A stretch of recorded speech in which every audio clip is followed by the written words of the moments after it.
Lindy Harding, a woman from Ledbury, England, survived falling 8,500 feet straight to the ground in a skydiving accident. When she pulled her parachute cord, it failed to open. But when the reserve canopy opened, so too did the main parachute. With both parachutes twisting above her in the wind, she hurtled through the air for 40 seconds at speeds of about 70 miles per hour before crashing to the ground. Amazingly, Lindy only sustained 2 fractured ribs, a punctured lung, a broken nose, and a chipped tooth. She remembers the doctors looking at her in disbelief. In 2008, 7 years after the accident, Lindy was able to muster enough confidence to make another jump.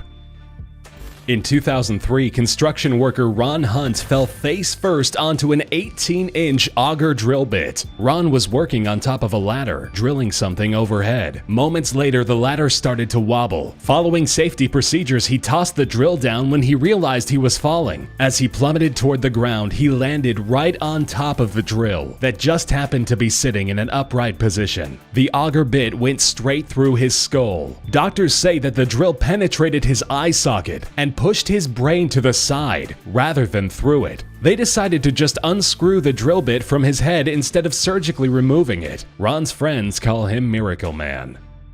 In early 2014, a 56-year-old woman and her grandson were both ran over by a car while walking down the street in Anápolis, Brazil. Security footage of the incident shows 2 cars slamming into each other up the street from where they were walking. One of the vehicles was sent barreling into a parked car, causing it to collide with the woman and child. The woman's head hit the concrete and knocked her out cold, before the car ran over her legs and lower back. The unbelievable CCTV footage also shows the car's tires running completely over the child's head. A split second later, he jumps to his feet and rushes over to check on his grandma. After being completely crushed by the car, the 5-year-old resiliently bounces up as if nothing ever happened. As gruesome as the accident appears to be, both managed to walk away with only minor bruises.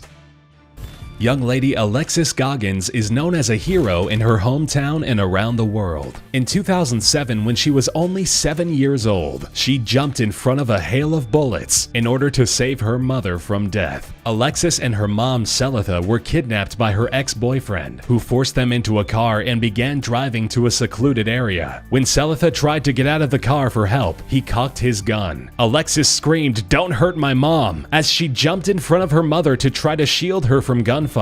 The gunman, Calvin Tilley, started shooting anyway, firing about 12 shots at the girl and mother, trying to kill both of them at the same time. Selitha was shot in the head and arm, while Alexis was shot in the eye, left temple, chin, cheek, chest, and arm. Miraculously, both the mother and the daughter survived the attempted murder. Calvin Tilley is currently serving 60 years in prison. South African soccer player Rui Mahumutsa survived an accident that probably should have taken his life. Mahumutsa, who plays for Johannesburg's Orlando Pirates, was out driving when his car slipped on a wet patch of road. This caused him to lose control of his vehicle as he crashed into a guardrail on the side of the road. Like a shish kebab, the guardrail pierced the rear of his car and penetrated through the entire vehicle, exiting through the windscreen. Shocking photos taken of the scene show his white BMW 3 Series completely impaled. Many say that it is a miracle that he walked away from the accident with only minor injuries. A businessman and amateur race car driver from Thailand crashed his $300,000 Lamborghini Gallardo and subsequently split it in half. 40-year-old Pitak Ryangshima said he was traveling at about 94 miles per hour in heavy rain around a curve of road. That's when he lost control of his vehicle as it flew through the air and smashed into a tree, splitting the car into 2 sections, front and back. Amazingly, the driver walked away from the crash without a scratch. Moments after the incident, Pitak was standing next to the wreckage, holding an umbrella and gabbing away on his cell phone as if nothing had ever happened. He was virtually unscathed. The man attributes his survival to a Buddhist amulet that he was wearing at the time. Washington native Caleb Whitby was found alive and unharmed, smashed between 2 semi-trucks. While driving on a foggy, icy highway going through Oregon, he saw a semi-truck trailer in front of him start to sway. He downshifted, tapped his brakes, and felt his truck slip on the black ice underneath him. He aimed for the back of the trailer as he lost control. When he looked to his right, he saw another truck trailer sliding toward him. His vehicle was sandwiched in between the two trailers like a crushed soda can. In an interview, he said, "It was just metal crunching and glass. It was just all fast and loud." Amazingly, Caleb was cushioned inside of the cab of his truck like a cocoon, protecting him from harm. He was pulled to safety by other passengers and only sustained an injury to his left eyebrow and a scratch on his right hand.